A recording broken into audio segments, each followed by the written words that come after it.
Bien, dicho esto, podemos lentamente pasar a comenzar con la conversación de hoy. Hola a todos, como dice abajo, mi nombre es Ryan, soy parte Where to find the recording after. Ich zeige nun werden wir mit Movement Hub in unsere YouTube-Kanal hochladen. Estaban preguntando dónde íbamos a subir después el video y lo vamos a subir al canal de YouTube de Move. Bien, dicho esto, yo ya me quedo en español y si alguien necesita alemán, le escribo por privado a Cecilia o se pasa a los canales. Bien, dicho esto, bienvenidos a todos a este encuentro sobre la subida de precios y la inflación, un tema que en algunos momentos de la historia ocupaba la preocupación de algunas partes del mundo y ahora parece que es un problema que ocupa la preocupación de casi todo el mundo. Así que por eso estamos organizando esta conversación. Yo soy Ryan, soy parte de los dos colectivos que organizan este encuentro. Uno de ellos es Movement Hub, que básicamente somos una organización en Alemania que lo que hace es dar pequeños montos de dinero a organizaciones fundamentalmente de base y a apoyar organizaciones de base que tengan sobre todo un foco en la justicia climática, pero entendiendo la justicia climática de una manera interseccional, por tanto, para nosotros no hay justicia climática sin justicia social. Entonces, bueno, básicamente tenemos mucho contacto con movimientos que se organizan a partir de la migración, a partir en contra de la especulación inmobiliaria y otros movimientos feministas, queer. Y por el otro lado, la otra organización que está organizando esta charla se llama el Centro de Educación Popular Loana Berkins, que básicamente somos una organización bastante parecida a lo que serían los bachilleratos populares en América Latina, que lo que hacemos es pensar cómo las metodologías de educación popular pueden ayudar a los movimientos sociales en Alemania. Para eso tenemos dos distintos formatos. Uno de los formatos que tenemos es una escuela de idiomas, sobre todo para personas migrantes que no hablan alemán y que necesitan un espacio también donde poder discutir política y aprender alemán. Y por el otro lado también organizamos workshops, espacios de aprendizaje, conversaciones. Y estos workshops son alrededor de contra la precarización laboral, por el derecho a la vivienda y la intersección entre educación popular y justicia climática. Pueden encontrarnos en redes sociales, en Movement Hub y también CEP Loana Berkins en Instagram. Así que bueno, esas somos las organizaciones que estamos organizando este encuentro y lo que veíamos es que nos encontrábamos en la situación que en Alemania y en Europa empezó a haber una inflación bastante alta y desde los movimientos sociales cada vez fue más fuerte la necesidad de construir soluciones para poder enfrentar este problema que fundamentalmente recae sobre los hombros de las personas que vivimos de nuestro trabajo y no de las ganancias de una empresa. Y para poder entender mejor esta problemática, invitamos a Claudio Katz, que es un economista argentino que tanto nos ha ayudado a que nos hemos organizado en América Latina, sobre todo de las organizaciones de izquierda, a poder entender tantos fenómenos económicos que vivíamos y también cómo poder politizar esa economía que muchas veces nos hacen creer que la economía es algo que solamente cierta élite privilegiada puede hablar y no algo que todos podemos también pensar. Y por el otro lado tenemos a la compañera Mariel Payo, que es feminista, activista de la organización Poder Popular, que ahora voy a hacer un comentario sobre eso, que nos hemos encontrado muchas veces en las calles y en la organización en Argentina, y que es un placer tenerles a ambos acá. Y Mariel sobre todo nos va a ayudar a poder pensar cómo desde las militancias y desde las organizaciones sociales y políticas podemos entender problemas complejos como la inflación y pensar cómo podemos elaborar demandas frente al Estado y cómo todas estas discusiones nos pueden ayudar para enriquecer nuestras discusiones y no para que sea simplemente una discusión académica. Dicho todo esto, voy a hacer una pequeña aclaración de la traducción que está sucediendo en este momento, que es que en Alemania hay una palabra que es muy controversial, que es la palabra popular, y la palabra pueblo, porque en alemán se traduce como das Volk, y bueno, y quien más utilizaba la palabra das Volk, que es pueblo, es el nazismo. Por tanto, en general todas las traducciones que tienen que ver con cosas con lo popular o con pueblo, se utilizan otras terminologías. Por eso me reía cuando dije la organización de izquierda Poder Popular, porque una traducción literal se escucharía muy de derecha en alemán, aunque es raro para nosotros como personas latinoamericanas.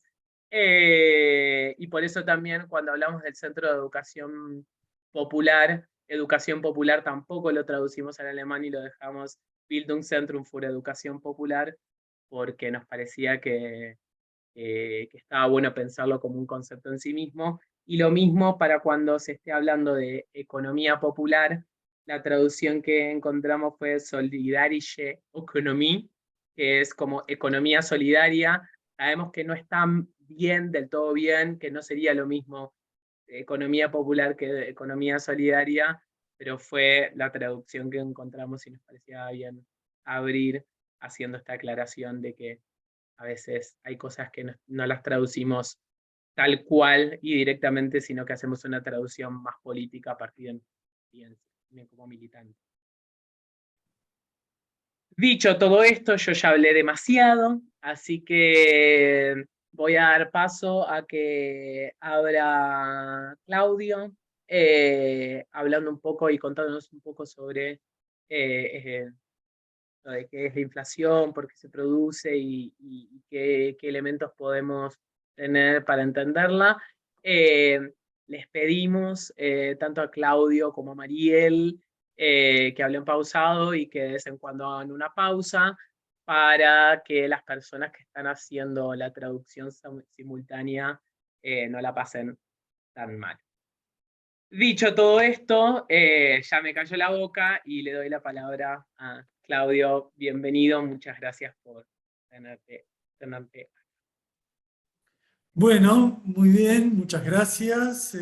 Buenos días o buenas tardes, no sé, por esta invitación.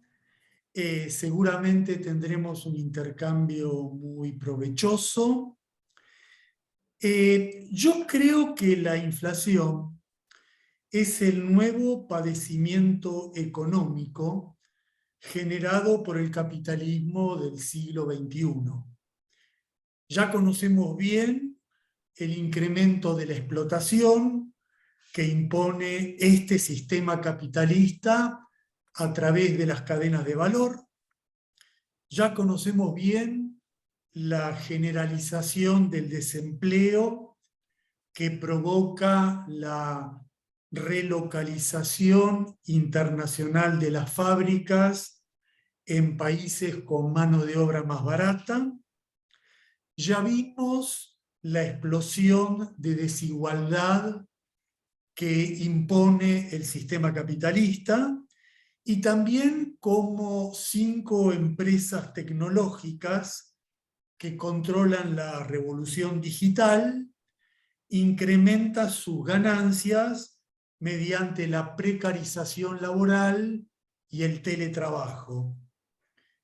En la pandemia vimos un gran laboratorio de generalización del teletrabajo que segmenta las actividades laborales para devaluar los salarios, y la propia pandemia fue el ejemplo más reciente de una calamidad natural potenciada por el capitalismo.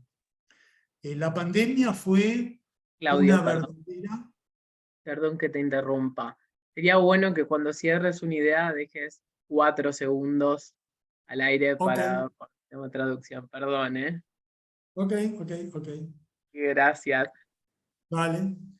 Decía que la pandemia fue también una advertencia de las catástrofes que incuba este sistema capitalista si continúa el vertiginoso deterioro del medio ambiente.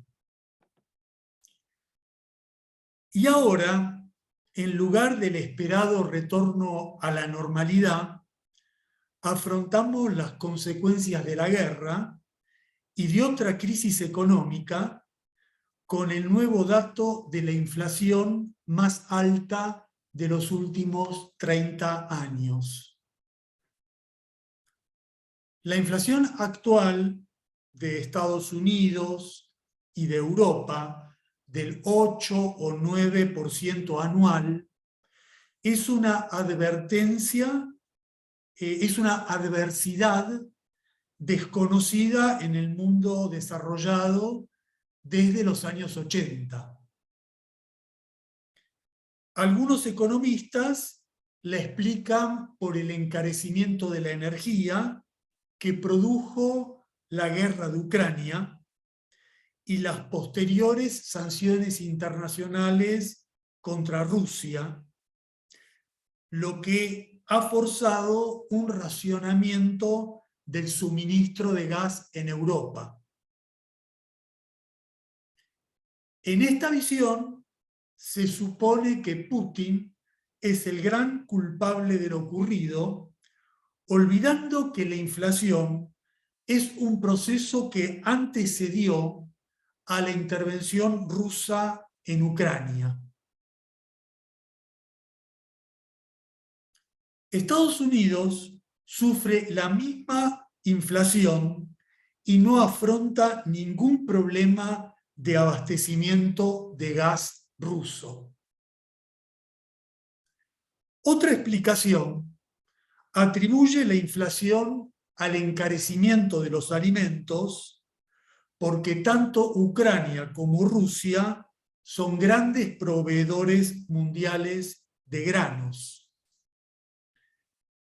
Pero hay más especulación de las 4 grandes empresas transnacionales que manejan ese mercado de alimentos que una efectiva escasez de alimentos hoy en el mundo.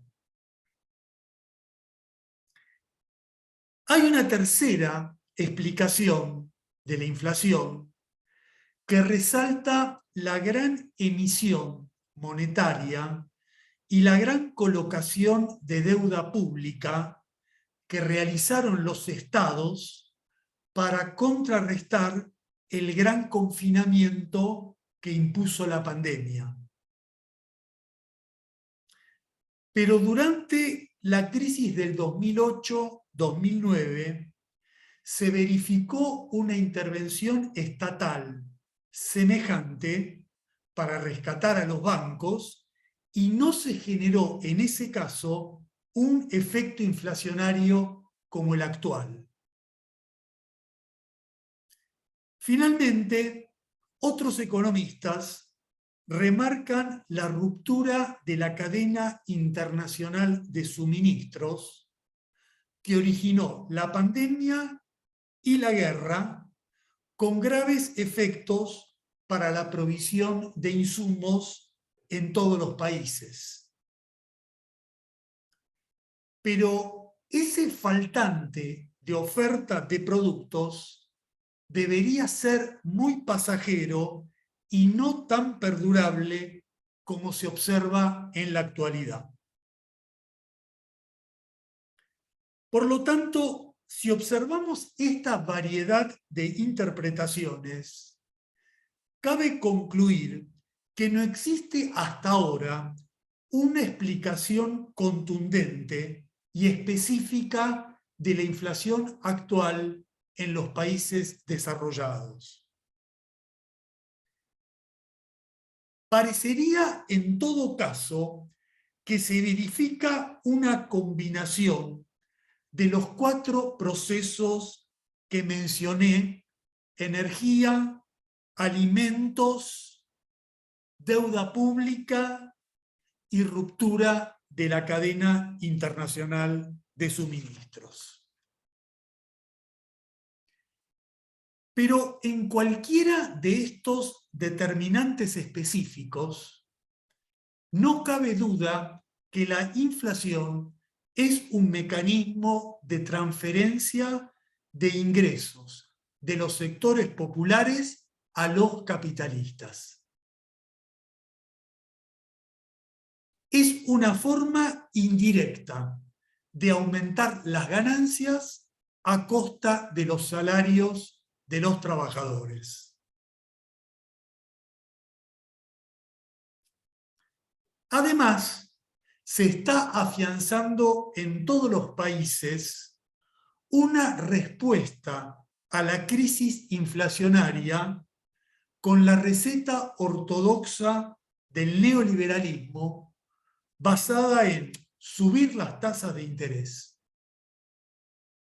Esta medida fuerza el freno de la economía, incrementa el desempleo y reduce aún más los salarios. La guerra ha empujado a muchos economistas heterodoxos a aceptar esta política ortodoxa que ellos siempre criticaban. Esta política de subir las tasas de interés para frenar la inflación siempre favorece a los bancos, a los acreedores y al sistema financiero. En este contexto, Argentina es un caso muy especial porque la inflación no es un proceso reciente como en Europa. Al contrario, tiene un carácter endémico. Desde hace varias décadas, la media de inflación en Argentina supera el promedio internacional y también regional. En contados países, en muy pocos países, se verifican las tasas de 2 o 3 dígitos anuales de inflación que imperan en Argentina. Los precios siempre suben en Argentina desde hace varias décadas y lo que cambia es la causa inmediata de este incremento de la inflación. En Argentina es muy evidente que los principales causantes de la inflación son los capitalistas que tienen la facultad de subir los precios y por eso se los denomina formadores de precios. el Estado acompaña, convalida o trata de amortiguar esa escalada de precios, pero no es el causante directo de la inflación. Y los trabajadores nunca originan inflación. Simplemente cobran sueldos y tan solo tratan de proteger sus ingresos con sus demandas. Por lo tanto, en Argentina es mucho más visible que en el resto del mundo que la inflación es un mecanismo de transferencia de ingresos de los trabajadores a los capitalistas. La gran pregunta es por qué razón la inflación es tan alta en la Argentina. En mi opinión, la primera causa es porque la economía argentina sufre un retroceso de largo plazo con deterioro de la inversión, la productividad y la oferta de productos. La segunda causa es la fuga de capital. Hay una suma equivalente al 80 o el 100% del Producto Bruto Interno que está localizado en el exterior. Todo el superávit comercial se evapora del país y por eso no hay reservas y se emite dinero sin respaldo en divisas. La tercera razón de la alta inflación en la Argentina es que se ha transformado en un hábito corriente de los negocios. Los capitalistas se acostumbraron a que la inflación es un mecanismo habitual y remarcan precios todo el tiempo en lo que se denomina inflación inercial. El cuarto factor es que el Estado suele intervenir para paliar esta situación con socorros de todo tipo, pero como el propio Estado, como las propias finanzas del Estado, quebraron varias veces, Argentina no tiene crédito externo y por eso hay una descontrolada emisión por parte del Estado que agrava la inflación.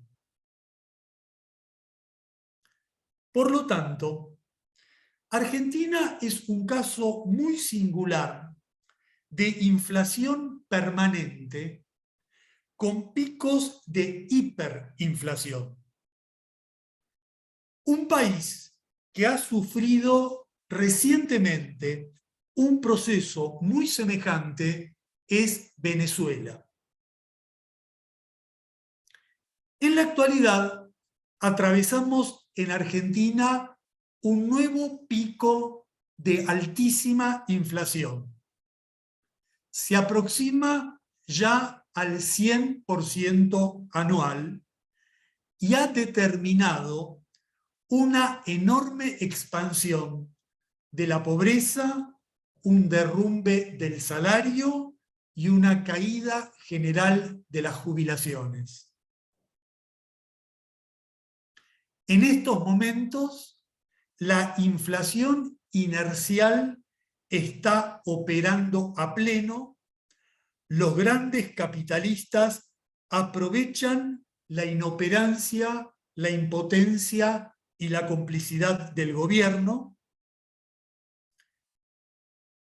La emisión para sostener la refinanciación de la deuda pública interna agrava el problema y además tenemos dos efectos adicionales. Primero, un gran encarecimiento de los alimentos porque se exportan en cantidades mayores y se han desactivado los impuestos que divorciaban el precio internacional del precio local de los alimentos. Segundo, se ha firmado un acuerdo con el Fondo Monetario Internacional para pagar la fraudulenta deuda externa que incluye devaluaciones de la moneda e incrementos de las tarifas que potencian la inflación. Por lo tanto, la inflación en la Argentina tiene determinantes inmediatos muy distintos a Europa o Estados Unidos, pero genera el mismo proceso de transferencia de ingresos de los trabajadores a los capitalistas.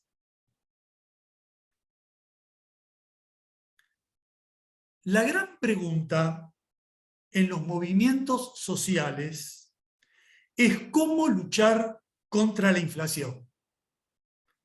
En la Argentina hay una gran experiencia y la primera conclusión es que el primer ámbito de lucha contra la inflación es en el movimiento sindical de los trabajadores organizados. Tuvimos un ejemplo muy reciente en Argentina con una victoria de los trabajadores del neumático que consiguieron aumentos de sueldo que se aproximan a la inflación. Ellos demostraron que la lucha sirve y que se puede ganar si hay acciones contundentes, como ellos hicieron con paros y piquetes después de 5 meses de lucha. Confrontaron con la derecha, que exigía soluciones violentas, con el gobierno, que trató de importar neumáticos para quebrar la huelga, con la burocracia sindical, que pretendía intervenir el sindicato, con la patronal del neumático, que no ofrecía ninguna solución, con los medios de comunicación que acusaban a los trabajadores de extorsión, cuando los extorsionadores son las grandes empresas que remarcan precios todo el tiempo. Los trabajadores se mantuvieron firmes, ganaron simpatía social y consiguieron un éxito contra la inflación. Muchos gremios se organizan y siguen este camino en las negociaciones colectivas para que el salario se ajuste en función de la inflación. El segundo ámbito de lucha es el que desenvuelve el movimiento piquetero.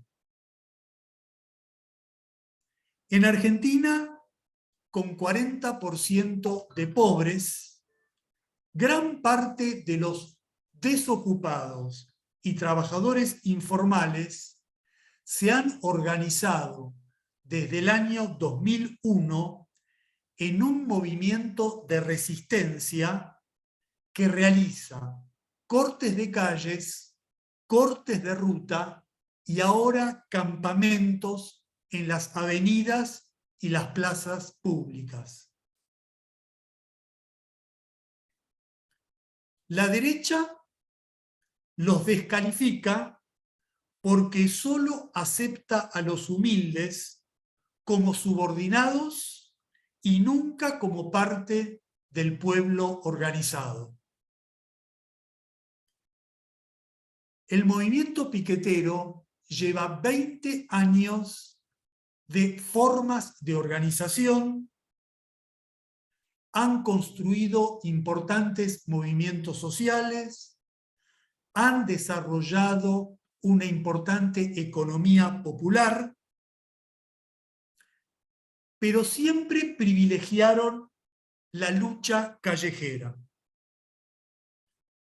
Y como, a diferencia del sindicalismo tradicional, no tienen un patrón con el cual negociar, sus demandas son siempre demandas directas al Estado. Los piqueteros en Argentina forman parte de una tendencia mundial al gran protagonismo de los jóvenes trabajadores precarizados que se rebelan en todo el mundo con acciones callejeras. Este sector de los piqueteros ha conseguido atenuar el efecto de la inflación con la conquista de planes sociales. También han construido numerosas cooperativas y formas de trabajo que les permite vender productos e incrementar sus ingresos para contrarrestar la inflación. Yo creo que en Argentina se verifica una conjunción de lucha de ocupados y desocupados que batallan conjuntamente en un movimiento similar al que se verifica en otros países de América Latina. Hay dos ejemplos muy recientes de victorias de los pueblos movilizados en América Latina que actuaron en la calle para contrarrestar el incremento de los precios de los alimentos y la energía. El primer caso es la victoria en Ecuador del movimiento indigenista organizado en torno a la CONAIE, una organización muy poderosa que realizó acciones de huelga y paro, y al cabo de 15 días de tenaz resistencia, forzó al gobierno a congelar los precios de los combustibles que habían sido incrementados. El otro caso es Panamá, un país que es uno de los más desiguales de América Latina y que tiene un gobierno ultraliberal. Allí también un movimiento conjunto de pobladores, campesinos y trabajadores urbanos le impuso al gobierno un freno a los aumentos de precios de los combustibles y los alimentos. Por lo tanto, la lucha es el principal camino que tienen los pueblos para batallar contra la inflación. Pero existe un último ámbito de acción popular contra la inflación, que son las propuestas de control directo de los precios que se han desarrollado en Argentina. Como nuestro país tiene tanta historia y tanta experiencia con la inflación, hay algunas leyes aprobadas por distintos gobiernos que formalmente obligan a las empresas a contener ciertos aumentos de precios y a evitar el desabastecimiento. Se llaman las leyes de abastecimiento. Las empresas nunca las cumplen, pero siempre hay una presión del movimiento popular para obligar a los gobiernos a que aplique la ley de abastecimientos y obligue a las empresas a frenar su incremento de precios. Una segunda propuesta muy discutida en movimientos sociales son proyectos para que se transparente toda la cadena de costos y rentabilidades de las empresas, para que se abran los libros contables de las empresas y toda la población pueda saber por qué razón incrementan tanto los precios. Ese conocimiento de toda la sociedad de la contabilidad de las empresas permitiría ejercer un control popular y social sobre las empresas para limitar su aumento de los precios.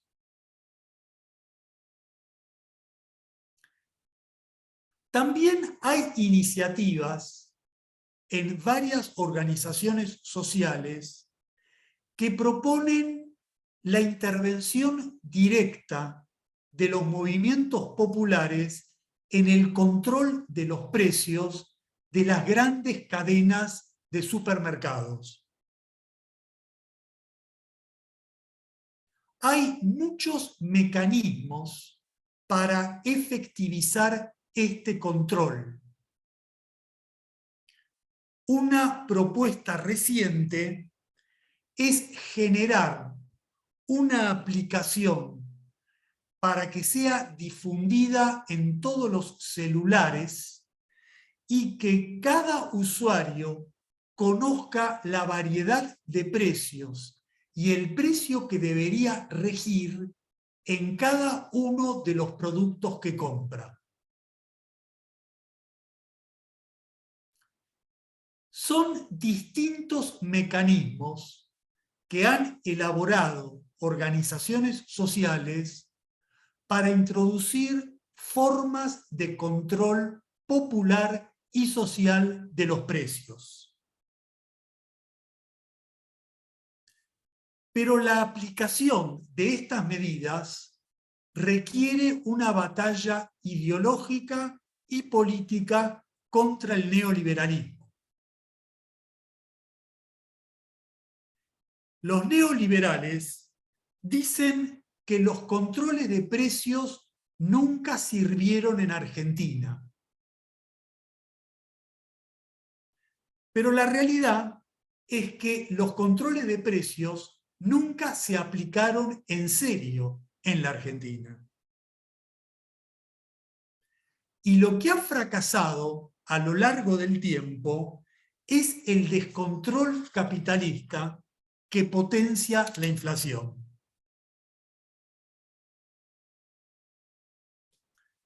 Por lo tanto, conclusión final, en Argentina se ha padecido la inflación en forma mucho más dramática que en el grueso de los países del mundo.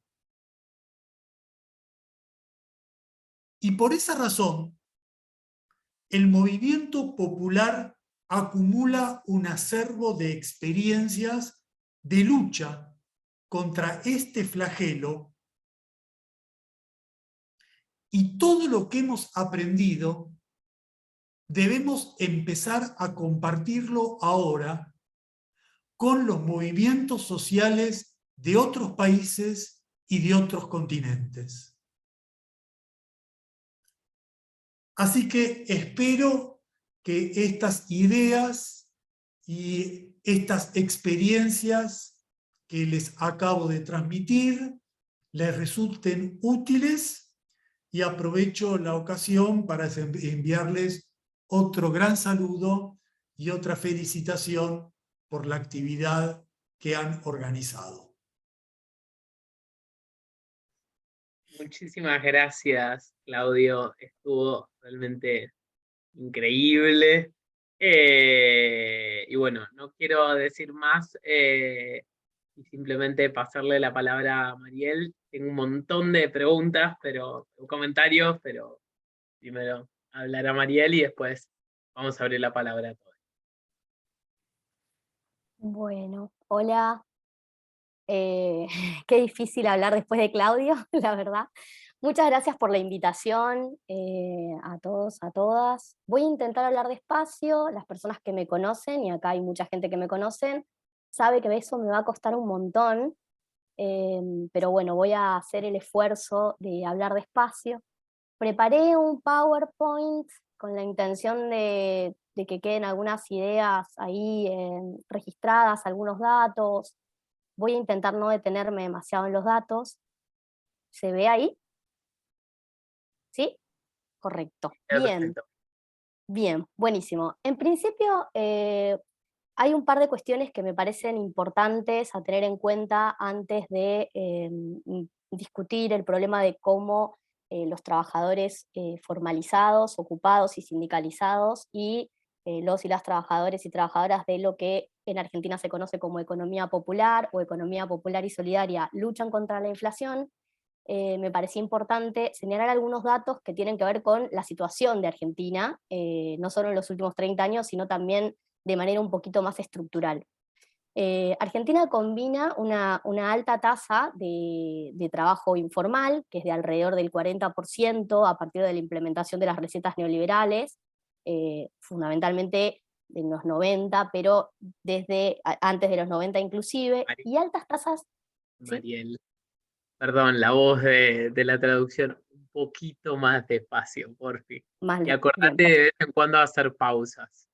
voy a hacer pausas. Entonces, tenemos un mercado altamente segmentado que combina alrededor de un 40% de trabajadores informales, por un lado, y por el otro, altas tasas de sindicalización, que rondan el 35% y el 56% en los establecimientos industriales grandes.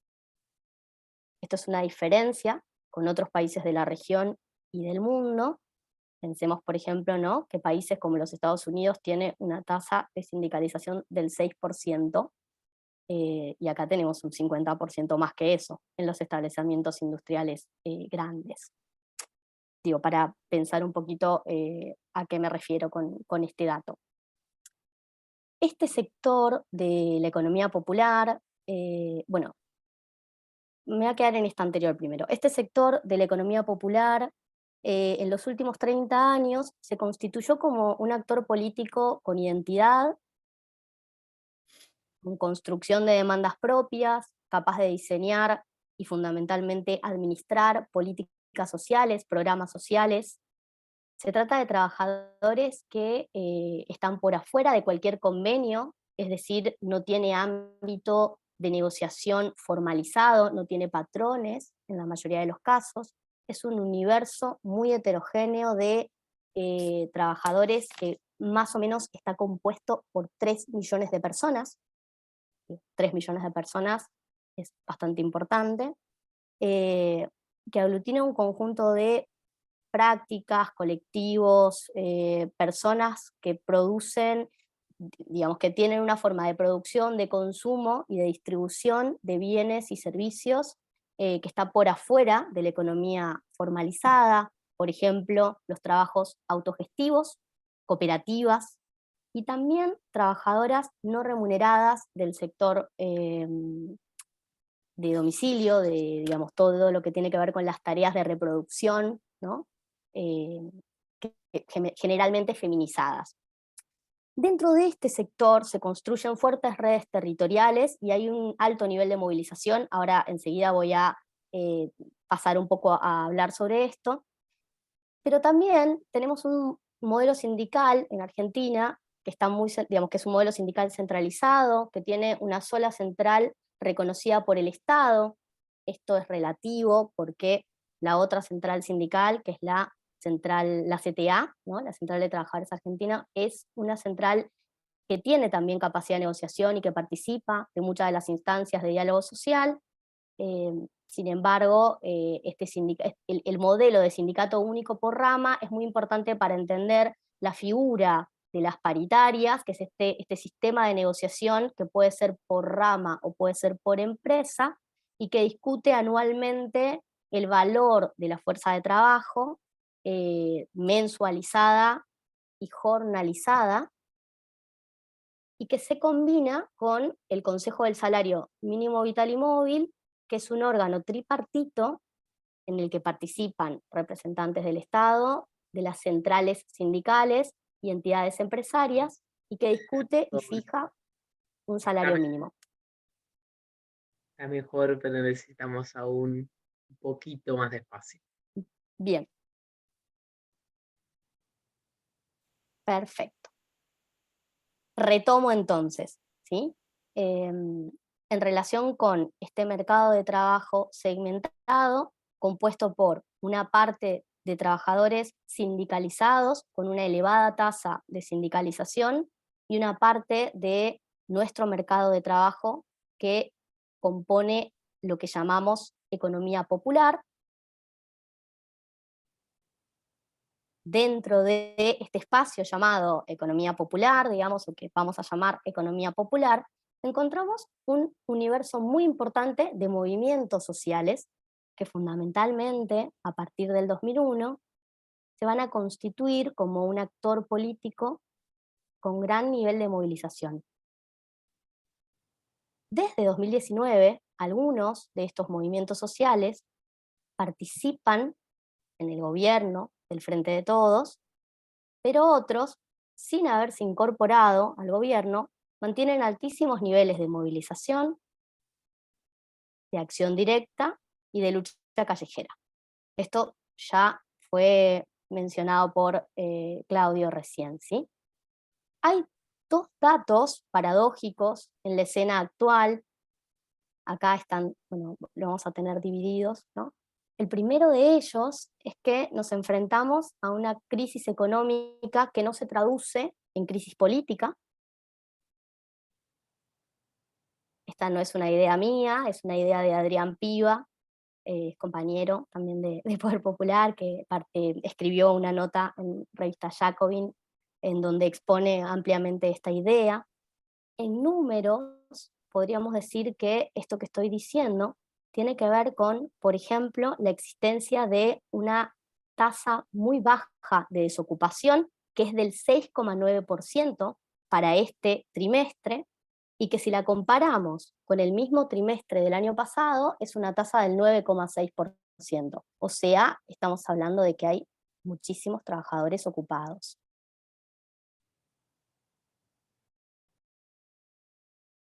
Esto se combina con un 36,5% de personas en Argentina que son pobres, es decir, cuyos ingresos están por debajo de la línea de pobreza. Un 8,8% es indigente, esto también está aquí en números absolutos, ¿sí? 10,6 millones en situación de pobreza y 2,6 millones en situación de indigencia. Esto da como resultado la existencia de una cantidad muy importante de trabajadores y trabajadoras que, aún teniendo trabajo formal, están en situación de pobreza. Y esto es un rasgo novedoso para nuestra economía, para nuestro mercado de trabajo.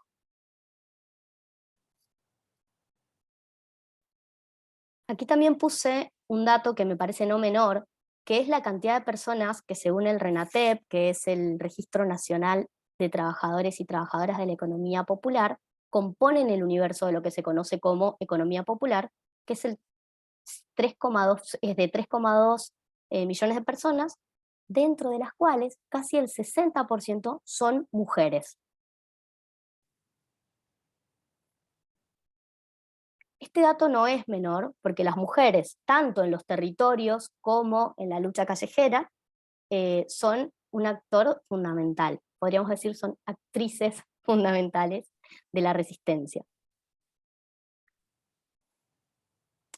Bueno, acá está esto mismo que dije recién, ¿sí? Que hay altos niveles de pobreza e indigencia que se combinan con una baja tasa de desocupación, lo que da como resultado que hay muchos trabajadores y trabajadoras pobres. ¿Vengo bien? Ok. Sí, está mucho mejor, Bien. sí. En términos numéricos, estaríamos actualmente en niveles muy bajos de conflictividad para lo que suele ser nuestro país. Por supuesto que estos números son altos en términos de otras conflictividades de otros países, ¿sí? Sin embargo, esta baja conflictividad tiene dos características que me parecen sumamente importantes. La primera de ellas es que hay algunos conflictos de gran resonancia, por ejemplo, el conflicto de los neumáticos, pero también, acá no está, pero el de los docentes de la provincia de Santa Fe, es una provincia argentina que está en conflicto ahora, hace ya varias semanas. Algunas negociaciones, como por ejemplo la de camioneros y bancarios, y también trabajadores aceiteros, que son sectores que tienen gran poder estructural y asociativo. Con poder estructural me refiero a ocupar un lugar destacado en la producción, lo que hace que un paro en esos sectores sea verdaderamente problemático para la economía, obstruya un resorte económico importante, pero también un fuerte poder asociativo. Este es el poder que nace de la organización de los trabajadores, en este caso ocupados. El segundo rasgo tiene que ver con el lugar que tienen los conflictos por aumento de salario o por ingresos en la economía formal, ¿sí? Acá tenemos en la filmina el primer dato, que es que 2 de cada 3 conflictos con paro durante este año tuvieron como reclamo principal los ingresos.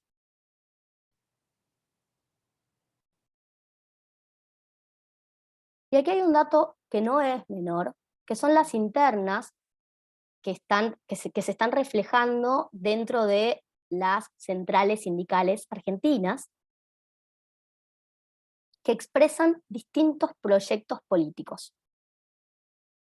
Ahora, en un rato voy a retomar esta idea, pero aquí es importante entender que hay un sector del sindicalismo argentino que aún burocratizado, con cúpulas sindicales que funcionan con lógicas empresariales, levantan demandas que son correctas, que son progresivas, y no temen, digamos, no dudan en el momento de articularse con sectores de los movimientos sociales en un país como el nuestro, donde estamos hablando de un sector con una gran capacidad de movilización. Se estima que hay 300.000 personas organizadas en los movimientos sociales. ¿Voy bien? ¿Muy rápido? Va perfecto, tranqui, que si Ok, está mal me avisan y te aviso. Así que tranqui. perfecto. Entonces, estos movimientos sociales, algunos integrados al gobierno, en una integración que a veces es contradictoria, ¿no? O muestra ciertos reversos, presenta altísimos niveles de movilización. Como dijimos recién, la existencia de estos movimientos sociales en el escenario post-2001 es la consecuencia de la enorme movilización durante 2001 y durante los primeros años posteriores, que se sostuvo a lo largo de el gobierno neodesarrollista, ¿no? que tuvo políticas neodesarrollistas, que fueron el ciclo kirchnerista, pero también en la actualidad, que para 2018, por ejemplo, pudo articularse y movilizarse junto con los sectores sindicales formales para poder frenar en la calle una parte clave del ajuste del gobierno neoliberal de la Alianza Cambiemos, de Macri, que fue, digamos, el intento de reforma laboral.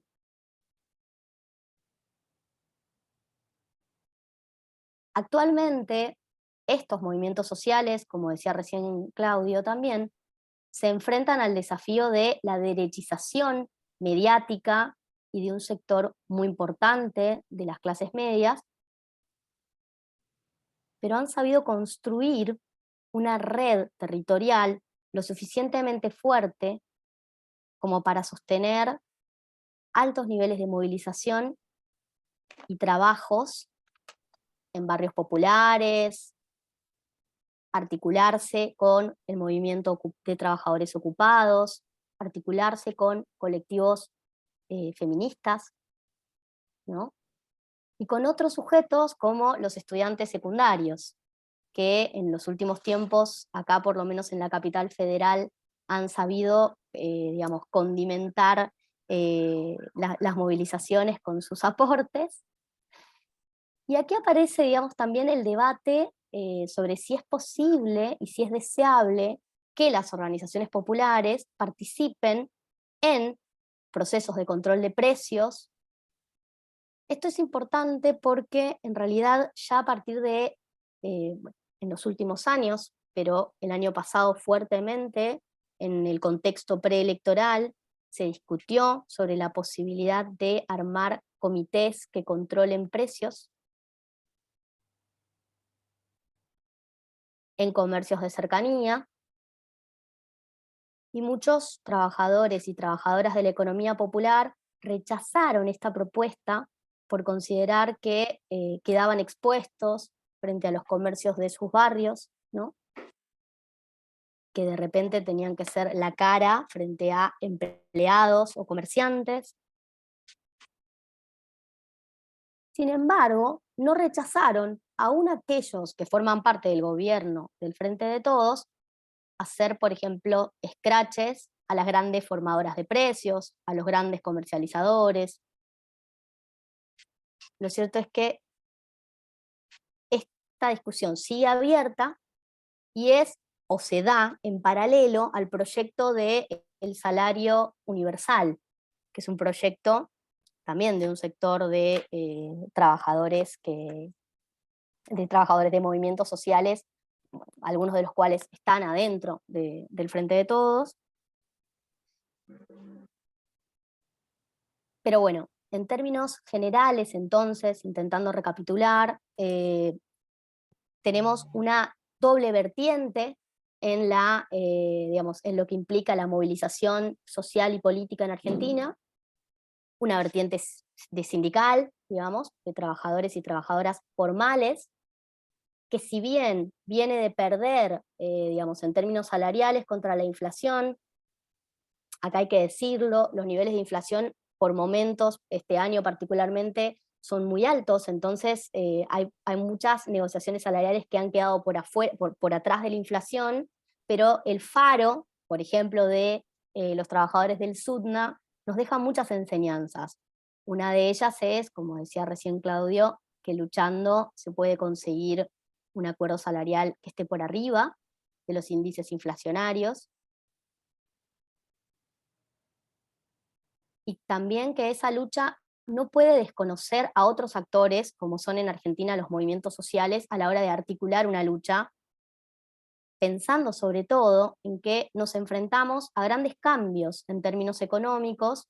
Uno de ellos es la aparición con fuerza de este trabajador pobre,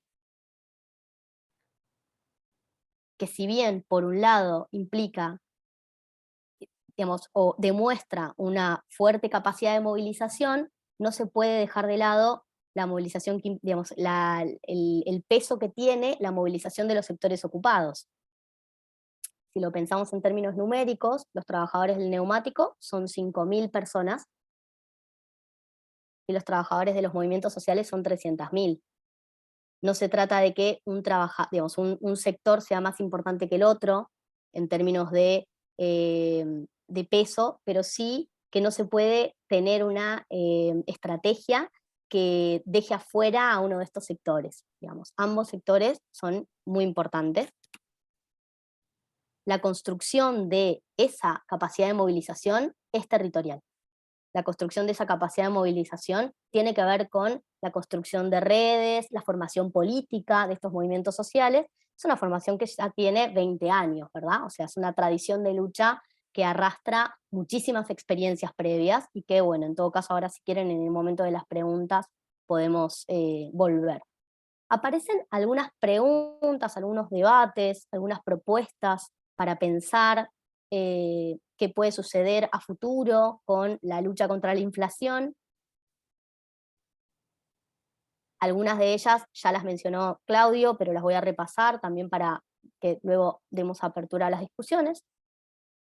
En principio, lógico que el rol del Estado es insoslayable, es importante. También, obviamente, el de los movimientos sociales y sindicales, como dije recién, que fue el eje de esta exposición. Es imprescindible, en este sentido, por parte del Estado, algunas leyes, por ejemplo, la de abastecimiento, fortalecerse la Secretaría de Comercio Interior, por ejemplo, que es otra herramienta legal que el Estado argentino tiene, y afinar algunas herramientas para empoderar a los sujetos que sean capaces de discutir en la calle, ¿no? con el ciudadano de a pie, por decirlo de alguna manera, qué sucede con estos incrementos de precios.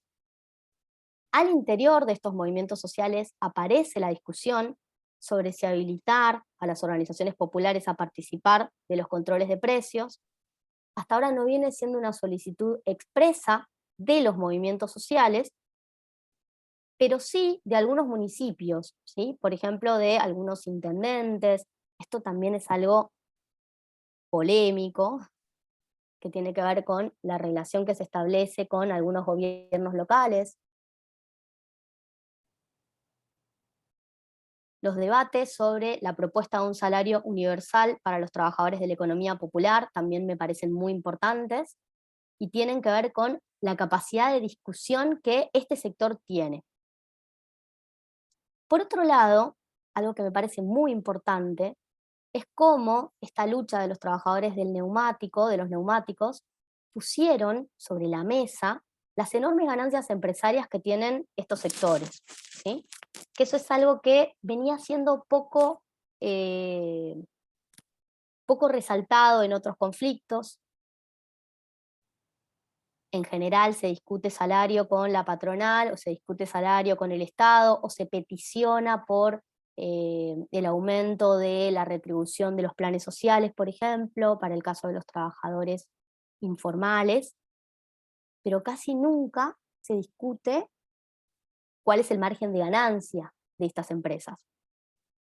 Una característica particular que tuvo el conflicto del neumático fue que puso sobre la mesa esa discusión. Cuánto gana un trabajador o trabajadora y cuánto gana, ¿no?, la patronal con la venta de neumáticos. Entre otras cosas, para que tengan una idea, a nivel numérico, el secretario general de SUTNA, que es el Sindicato Unido de Trabajadores del Neumático en Argentina, apareció en los medios nacionales con algunos datos vinculados a cuánto se pagaba los salarios y cuánto salía, obviamente todos sabemos, ¿no?, como consumidores en el mercado, cuánto sale un neumático, y quedaba claro que por costo los neumáticos tenían 1.000 pesos y en el mercado aparecían a 70.000 en algunos casos. O sea que estamos hablando de un margen de ganancia enorme, y esto es algo que en general no venía siendo discutido. Esta lucha fue larga, hubo 35 audiencias para fijar este precio, pero además se dio en la calle junto con otros actores sociales. Esta articulación es la que, desde mi punto de vista, y bueno, según también lo dijo recién Claudio, creo que ahí coincidimos muchísimo, es fundamental para poder discutir cómo empatar o cómo ganar a la inflación, no solo en términos salariales, sino también en los precios que la economía real le impone a los bolsillos de los sectores subalternos. Bueno, eso, digamos, va más o menos por ahí la discusión fundamental. Igual, nada, está la cuestión de las preguntas. No sé si se entendió. Y la verdad que muchas, muchas, muchas gracias a los dos. Para mí estuvo re claro y nos aporta un montón de inputs para ahora pasar a la parte de las preguntas y debates. Voy a dejar de grabar en este momento, porque solo vamos a grabar el input.